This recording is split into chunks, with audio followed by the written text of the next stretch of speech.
Well, First Lady Melania Trump is raising the plight of the war's youngest victims in a very personal letter to Russian President Putin, pleading with him over the fate of more than 19,000 kidnapped Ukrainian children. In the letter delivered personally by President Trump, she writes, quote, "In protecting the innocence of these children, you will do more than serve Russia alone. You will serve humanity itself. Such a bold idea transcends all human division. And you, Mr. Putin, are fit to implement this vision with a stroke of the pen today. It is time." Author and journalist Batya Ungar-Sargon joins us now.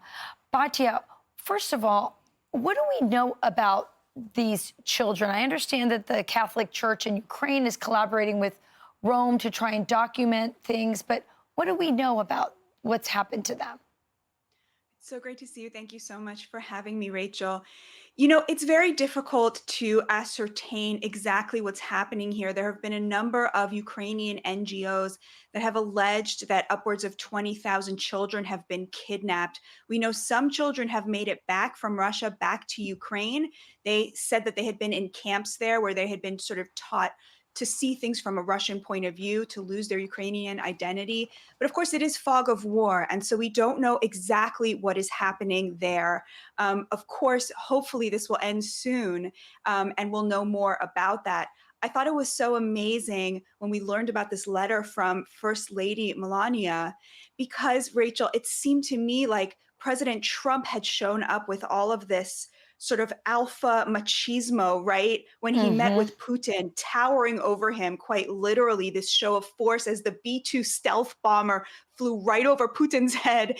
And then we learned that they also had this very feminine, very beautiful letter from Melania begging on behalf of children. And I thought that was such an interesting compliment to the show of American force we saw on Friday. I couldn't agree more.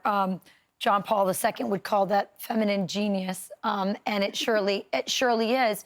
But you know, oftentimes we forget about the children in conflicts, whether it's in Ukraine, Gaza, what happened in October 7th.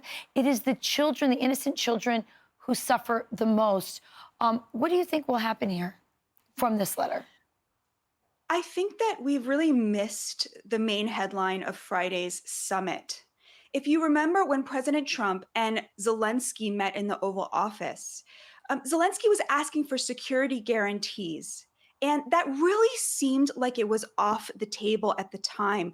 I think President Trump thought that this would be just a non starter for Putin. I thought so as well. What we learned on Friday was that Putin, probably under the guidance of Donald Trump, is willing to consider security guarantees for Ukraine in exchange for the territorial swaps, which, Rachel, are going to have to happen. And Right. if you recall at the start of this war, Crimea was already part of Russia, and the Donbas region was not actually part of Ukraine. There was a civil war there, and Right. actually, the residents there were hoping that Putin would come. They were very against the Kiev government. And so, you know, that status quo when the war started, I think is going to have to be the contours in which this war ends, of course, with Ukraine But not being part of NATO. But what Trump accomplished on Friday, getting Putin to say out loud that he recognizes Ukraine's security concerns as legitimate, this was earth-shattering. And this means that this conflict could be very quickly resolved, I believe and hope and pray to God. really fast, I don't have a lot of time. You are a Democrat. You are not a conservative. It used to be that the Democrat Party, liberals, were the party of peace. They were the anti-war party. Can you just give us a little bit of perspective on your thoughts on Donald Trump's leadership on the issue of peace here and in other conflicts? I've never seen a president so effectively end so much bloodshed in such a quick amount of time. He threw out the failed Democrat liberal rule book and has simply ended conflict after conflict after conflict by showing up with his unique point of view, which is that war is horrific.